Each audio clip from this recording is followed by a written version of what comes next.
सबसे पहले आज के इस पावन मौके पर मैं शुक्रिया अदा करना चाहता हूं doctor Sandeep Marwah, president ICMI and chancellor AFT university of media and arts, miss एरिमा रेस्क्यू, educationist, country director, international internship university, doctor Prem Janmejay, renowned author, Acharya Lokesh Muni ji, founder president Vishwa Ahimsa Bharat, doctor Hiralal, additional mission director UP national health mission, general JD Singh, former governor and chief of army staff and author, and his excellency Myo Kyaw Aung, ambassador of Myanmar. आज का ये दिन बहुत बड़ा है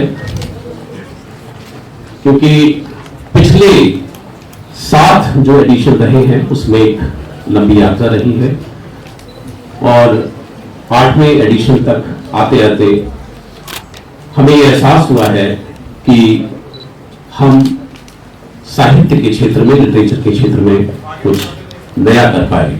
What a pleasure to be here this afternoon with all of you on the opening of 8th Global Literary Festival Noida 2022. My heartiest welcome to all of you.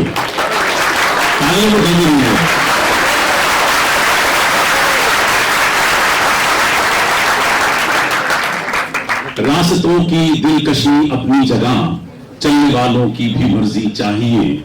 यूं तो महफिल में हम पढ़ते रहे, सुनने वालों की भी मर्जी चाहिए। लाख आंसू इश्क भी हुए तो क्या, आसमानों की भी मर्जी चाहिए। I have uttered these words only half an hour back in another auditorium because I thought it's very important. These 3 lines are 3 mantras for all those people who are part and parcel of films, television, media, art, culture, fashion, design, or let me say all and every creative course. Well, my dear friends, रास्तों की दिलकशी अपनी जगह, चलने वालों की भी मर्जी चाहिए. The fact is that the only willingness will never help you. The willingness has to be backed and supported by ability. And you have to create that ability to do something good, something extraordinary, which comes with the help of confidence, and confidence comes from knowledge, and knowledge comes from education. And that's the reason that I have decided to get into education, so that I can create some confident people who can break the records all over the world. Second very important thing is कि यूं तो महफिल में हम पढ़ते रहे, सुनने वालों की भी मर्जी चाहिए. We all are part and parcel of creative world, and creative world means nothing but the audience. Remember that. It all starts with research, and research which is the part and parcel of every business, and it is absolutely connected to audience. So your role starts with the masses, with people, with audience. They are God to us.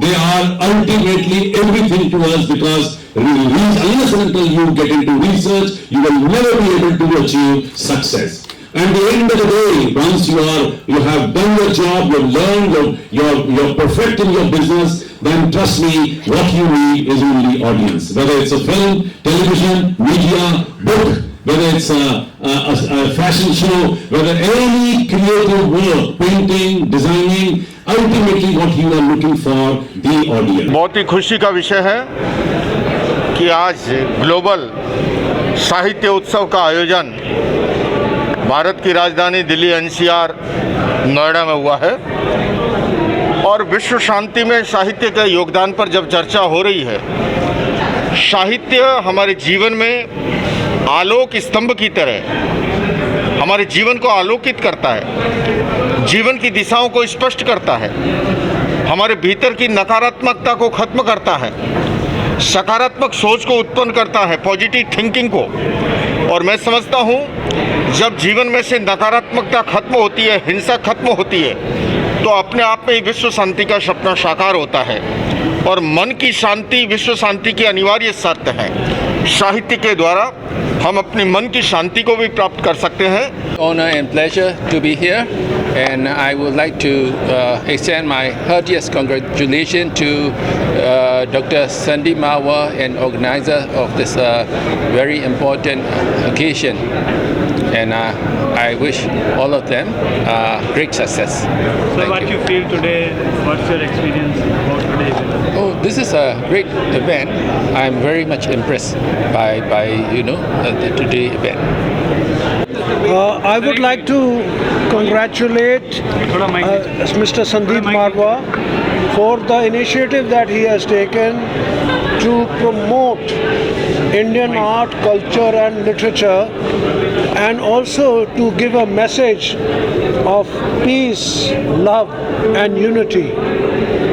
Our ancient scriptures have always believed the world is one, and therefore we have a very rich tradition of peaceful existence with our neighbors.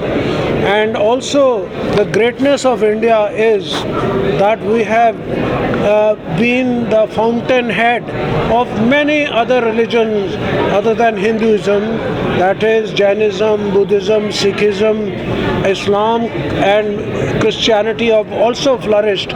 Even the Parsis who came from Persia have also found a home in India. Sir, love, peace and unity के through love and art and culture को आप क्या message देना चाहेंगे? हम लोगों ने हमेशा ये माना है कि जो कला और जो संस्कृति है वो सिर्फ देश को ही नहीं बल्कि देशवासियों को और पूरी दुनिया को जोड़ती है।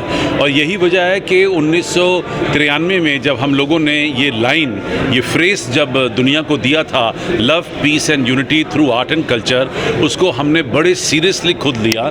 और आज हम ये बड़े खुशी से कह सकते हैं कि हमने तकरीबन 7,500 इवेंट ऐसे किए हैं जिनकी byline love, peace and unity art and culture से जुड़ी हुई है। हमारा मकसद ही यही है कि हम देश को और दुनिया को ये संदेश देना चाहते हैं कि आप पूरी दुनिया को इन तीनों चीज़ों को सामने ला सकते हैं कलाओं के ज़रिए। और चाहे वो फिल्म हो, टीवी हो, मीडिया हो, आर्ट हो, कल्चर हो, और कल्चर का और आर्ट का कोई भी हिस्सा। सर, ग्लोबल फिल्म फेस्टिवल जो आज किया गया है, कई डिग्निटरीज आए, क्या कुछ कहेंगे किस तरीके का इस बार खास रहेगा इस मेले में? हम लोगों को पिछले 8 साल हो गए इस पूरे मेले को तैयार करते हुए, और ये हमारा सौभाग्य है कि हम लोग इस मकाम तक पहुँचे हैं कि आज 8वां ग्लोबल लिटरेरी फेस्टिवल नोएडा 2022 का उद्घाटन बड़े अच्छे लोगों के करकमलों द्वारा हुआ। और देश भर और दुनिया भर से इस बार फिर से लोग यहाँ पर मौजूद हैं, जबकि पेंडेमिक के बाद अभी भी वीज़ा मिलने और विदेशों में जाने की अभी हल्की सी दहशत बची हुई है। देखिए, ऐसा है कि साहित्य है तो समाज है, समाज है तो साहित्य है, दोनों एक दूसरे के पूरक हैं। जैसे मैंने पहले भी कहा, आज बोलते हुए भी वहाँ पर बोला था कि साहित्य जो है मनुष्य के सभ्य होने का उद्घोष है। जब मनुष्य सभ्य हुआ, जब उसको लगा कि मुझे अपनी मेरी संवेदनाएं दूसरे की संवेदनाएं मेरी होनी चाहिए, तो तब जो है साहित्य जीवन में आया। और साहित्य जो है वही वैश्विक सोच रखता है। ये कहीं नहीं होता। रूस का साहित्य भारत में जो आता है या भारत का साहित्य रूस में अनुदित होता है, वहाँ पे भाषा की दीवारें भी टूट जाती हैं, वहाँ पे देश काल की दीवारें। जब आप मानवीय सोच पे जाते हैं, क्या कारण है कि हमारी रामायण इंडोनेशिया में भी है, हमारी रामायण विभिन्न ट्रिनिडाड में चले जाए वहाँ पर है, आप मॉरिशस में चले जाए वहाँ पर है। क्यों है? उसका कारण मूलतः यही है कि साहित्य जो है वो दीवारों को नहीं मानता। साहित्य समाज का आईना है।